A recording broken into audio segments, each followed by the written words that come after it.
people, good morning.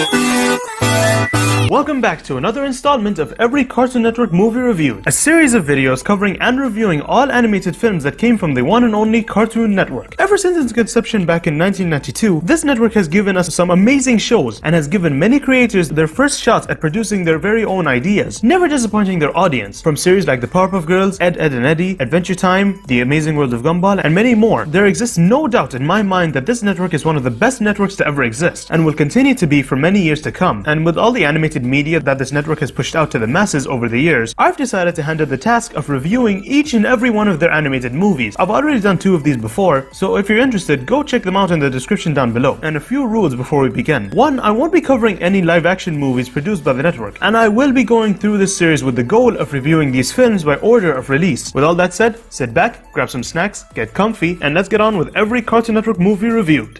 Why do you continue to defend the Omnitrix when it's hopeless? I do not understand. That's because the only thing you think about is yourself. Now step up! I've got a world to save!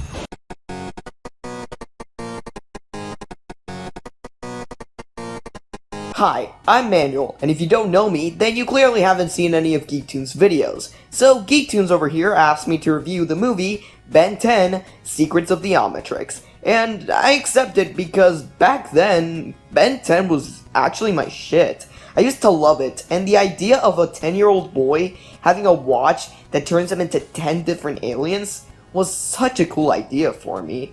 Now I'm not really that big of a fan because I really didn't care anymore, but the original series used to be my shit. But with that out of the way, I've actually never seen this movie. Apparently this film serves as the 5th, 6th, and 7th episode of the series' 4th and final season. So what's the plot all about? Well, during a battle with Dr. Animo, Ben destroys the scientist's DNA bomb, accidentally setting off a self-destruct protocol in the Omnitrix. So now, Ben has to take a journey across the galaxy to find the creator of the Omnitrix before it self-destructs. And I actually find this to be a pretty interesting plot. Throughout the entirety of the original series, we never really knew anything that much about the Omnitrix, other than, well, you can use it to transform into 10 different aliens. Hell, we didn't even know who created it. So, for this being the plot of not only the movie, but the series finale, it not only seems like a cool idea, but also seems thematically appropriate. Now, let's talk about the animation. To me at least, the animation is actually above decent, and I think it improves slightly in the background quality. The characters are drawn in a unique way, and the colors are bold and beautiful. The music is very energetic and driven. The dialogue has a well-judged balance of being funny, although thought-provoking and somewhat more reflective, perhaps. The characters are all likable, even the villains. But easily one of my favorite characters in this movie is actually Ben himself, just because of how much he's matured throughout the entire show. Because in the original show, he used to be cocky and thought that he could use all his powers to whatever he wants. But at the end of this movie, you can see that he has matured a lot ever since the first season, and I love that. Anyway, that's all I have to say. The movie is actually really good. For a Ben 10 fan, I would highly recommend this movie. For a non-Ben 10 fan, I would also recommend this. It isn't half bad, so my final score, I would probably give it an 8 out of 10. Anyway, that's all for now. How do I write myself out of this? My planet needs me, change the world, my final message. LeBron James! Goodbye, I guess. A kid who was half mummy, half vampire, half nerd. This is his story, man, and the story of that fateful Halloween night. This is the story of Underfist.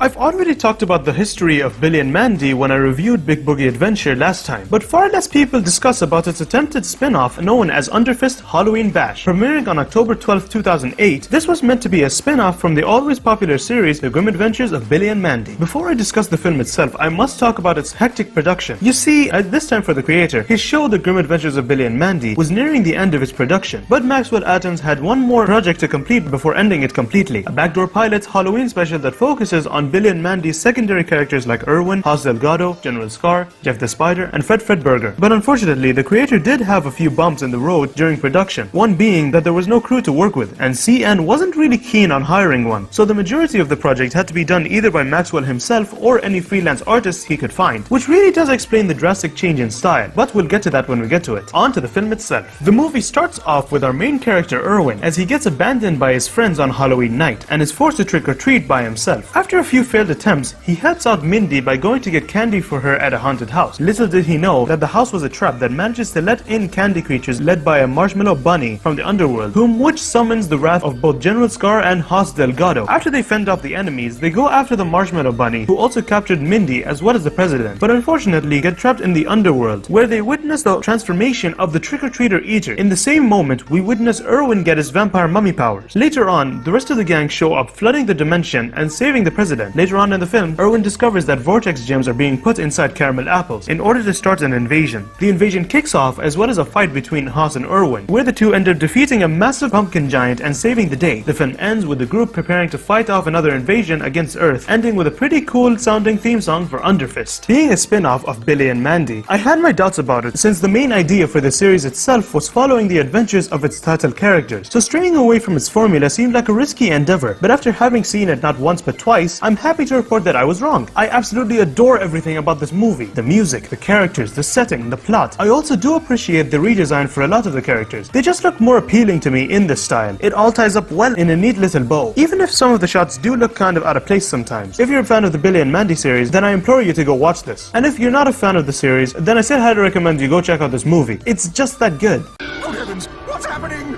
You picked him up! That's what's happening!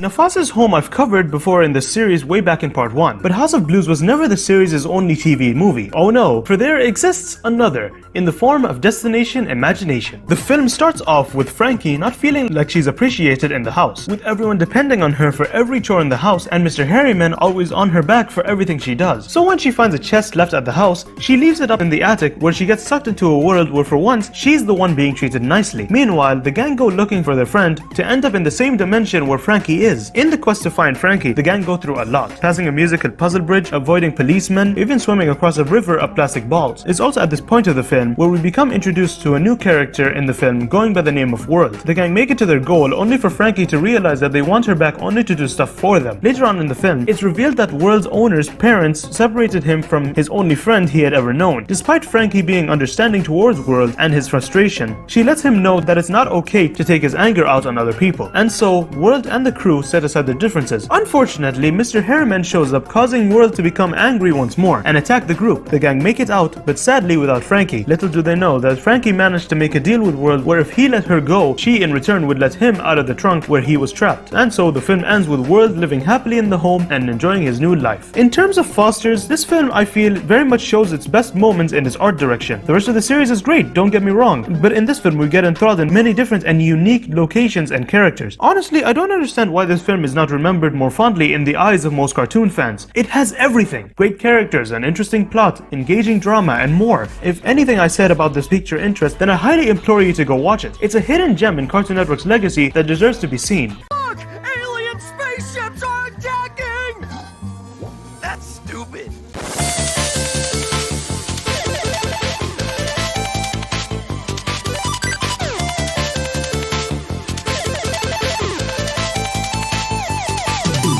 For 10 glorious years, Ed, Edd and Eddy has graced our screens and gave us a good reminder of how we both loved and loathed our adolescence. From crazy scams to hilarious slapstick comedy to relatable moments, the show has fascinated kids and adults of all ages, and a massive audience that still love it to this day. Spanning 131 episodes, 5 seasons, 3 holiday specials, and its very own TV movie titled Ed, Edd and Eddy's Big Picture Show. With the series being the most popular Cartoon Network original series, is its movie any good, or have we eaten way too many jawbreakers? Well, let's take a trip down Rethink Avenue as we cover Ed, Edd and Eddy's Big Picture Show. The film focuses on the Eds as they attempt to successfully leave Peach Creek unharmed due to a scam that went wrong. So without a place to go, they set their sights on living with Eddy's older brother, with the other neighborhood kids not too far behind them, ready to give the Eds a well-deserved beating. The Eds travel many destinations throughout the film: a gag factory, a murky swamp, and even an amusement park. And while they do manage to reach their goal, it's revealed that Eddy's older brother was actually a bully, and that Eddy made up stuff about him just so other people would think he was cool. The film ends with the Eds being accepted as part of the group and Johnny becoming the outcast, ending the movie on a cheery note as it marks the end of the misadventures of these beloved characters. And it only took 130 episodes, 4 specials, and a movie, Eddie. Big Picture Show is a prime example of how to end your series, not with a whimper, but with a bang. Personally, I feel like the movie puts its characters into new scenarios than the typical Ed's episode. They go far beyond where no Ed has ever gone before, even offering us some comedic and drama-filled moments along the way. We become invested in these characters and their goal. I highly recommend Big Picture Show to any animation fan, whether old or new.